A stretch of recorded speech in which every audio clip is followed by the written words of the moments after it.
Beatitudes, we usually think of Matthew's Sermon on the Mount. But today's reading is from Luke's Sermon on the Plain. And there are a lot of similarities and, of course, differences, and there are tons of people who want to do that compare and contrast thing. But that implies that there was only one sermon and two perspectives. There are probably multiple sermons, right? I mean, Jesus was walking around preaching and teaching. So let's just look at what Luke's perspective is, because clearly Matthew had his perspective and Luke has his.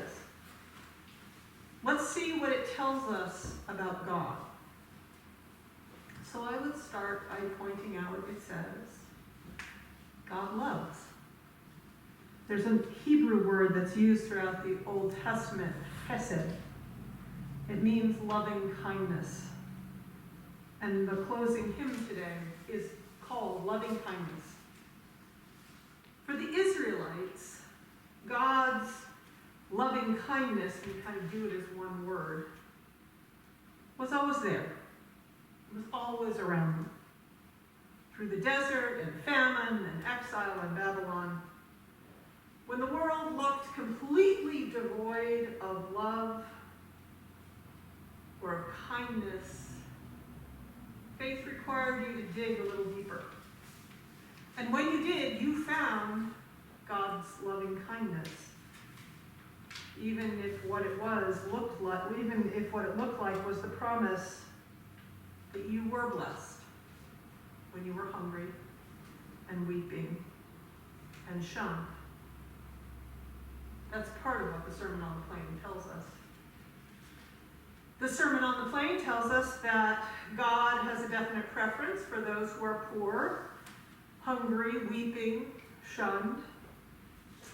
Luke hears Jesus talk about economic justice.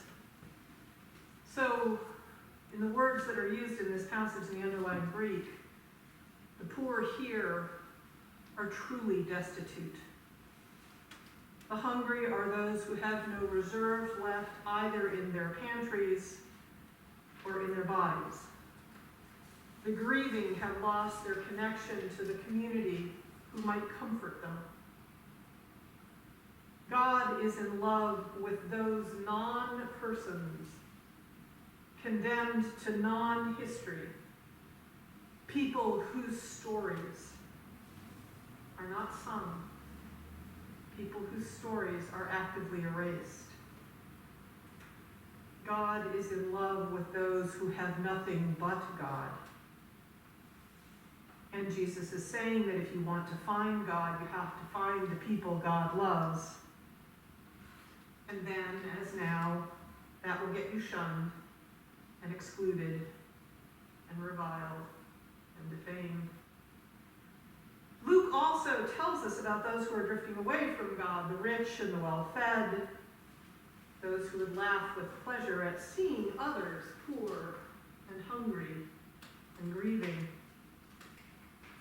Now it says that Jesus is speaking to his disciples, and Jesus uses you plural, y'all are blessed.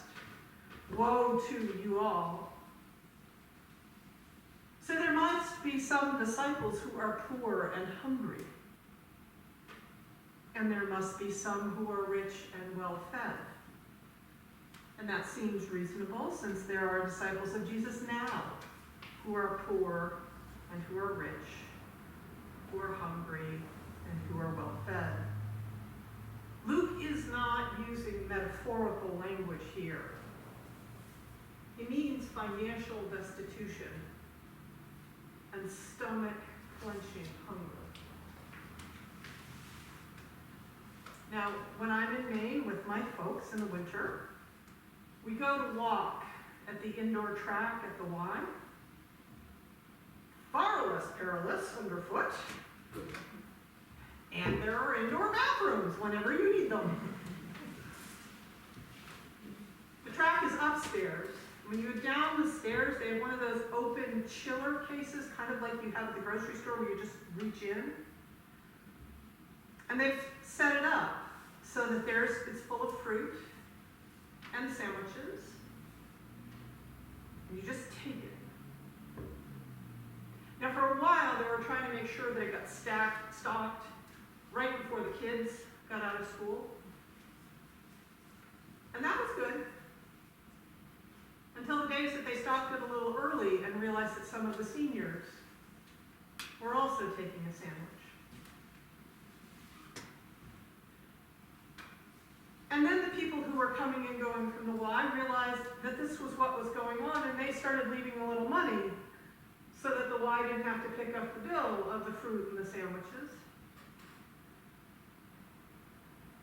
And then they noticed that some of the kids were taking 3 or 4 sandwiches in their backpacks and realized that that was okay too.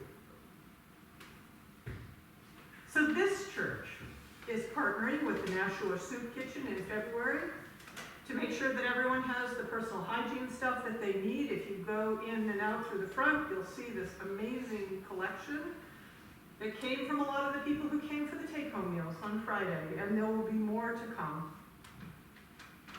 We always work with the Brookline Food Pantry to make sure they have what they need. And we have been known to have some take-home meals get taken home without getting paid for it. And that's fine. We're collecting warm winter clothing for folks who could use some help. And yes, we should do all that and whatever else we can figure out to do. Because we don't want anyone to have physical hunger, especially because their financial situation is so dire. Still, when we hear Jesus' Sermon on the Plain, with its really stark terms, when we understand that God loves those who have been left outside of power and history, and practically the definition of what it means to be human, when we hear that, what does it mean for those of us who are rich?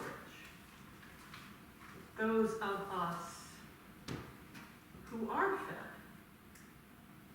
And even if we're not laughing at the hungry poor people, we have phones that cost hundreds of dollars to make sure that we see the latest cat video so we get a good laugh when we want one.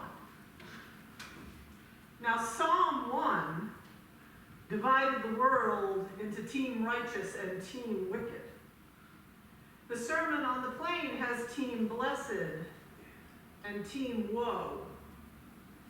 And we know whose team we want to be on. We want to be on the one that is obedient to God's law. We want to be on the team of those people who spend their time reflecting on what God expects and why and how that changes us and the world around us. We want to be on the team that is blessed, that has come into deep communion with God and God's love. But we aren't destitute. We aren't hungry.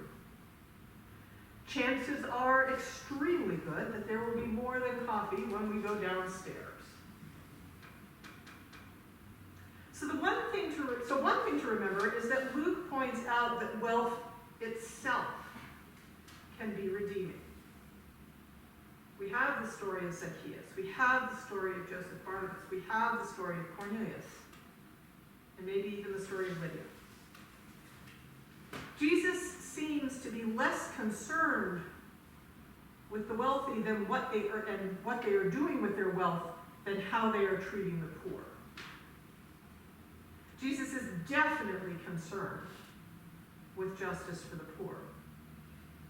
So it isn't that we don't have to worry so much as we have to do something with our wealth that brings us into connection with God's law and those who God loves extra special.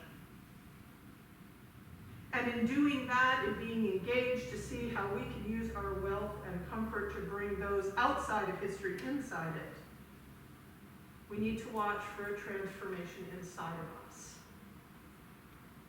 Last week, we watched as Jesus' newly called disciples walked away from boats and nets and a huge catch of fish to follow him. God, through Jesus, is asking us to stand with those who have nothing but God if we are willing to unhook ourselves from the pleasures of our possessions, if we are willing to unhook ourselves from the self-definition that says, woohoo, I rock, because I have all this cash in the bank. If we are willing to unhook ourselves and have others see us, take a sandwich from that chiller case, because we are hungry. And that is what the food is for. Even if later we give 10 times more, if we are willing to be seen as hungry, then we are closer to truly having nothing but God. Nothing but God's law, and accepting that our whole lives depend on God's loving kindness.